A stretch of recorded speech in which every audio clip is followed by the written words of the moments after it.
En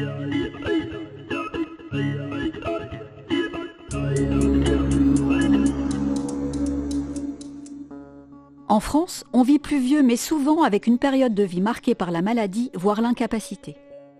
Le repérage de la fragilité est un levier de prévention de la perte d'autonomie.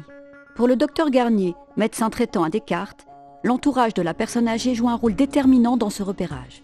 Ces critères de fragilité, on les connaît, c'est toujours la dénutrition, la perte d'appétit, la dépression, une aggravation d'un état de santé, la faiblesse musculaire et les actes de la vie quotidienne qu'on ne peut plus réaliser. On a répertorié tous ces critères d'alerte dans une grille qu'on appelle ici la grille de repérage. L'avantage du repérage, c'est que vous avez des gens qui côtoient la personne âgée tous les jours et qui vont être à même de repérer beaucoup plus facilement et de pouvoir alerter le médecin.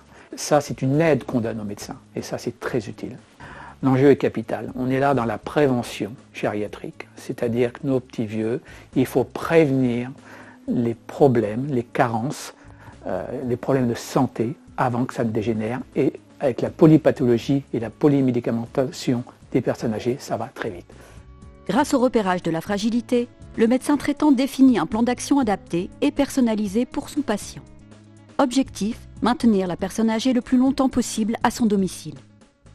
Dès que le médecin est alerté qu'il y a un problème au niveau du domicile de la personne âgée, soit c'est la personne, soit c'est son isolement, il peut mettre en œuvre des réponses adaptées du territoire.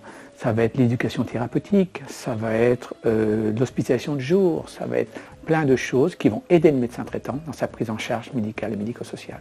J'ai recours à l'expertise gériatrique dès que je le peux, parce que c'est quelque chose qui va nous aider. L'évaluation gériatrique standardisée est une évaluation pluridisciplinaire globale.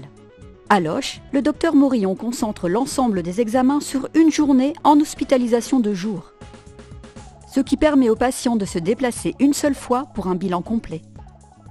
On profite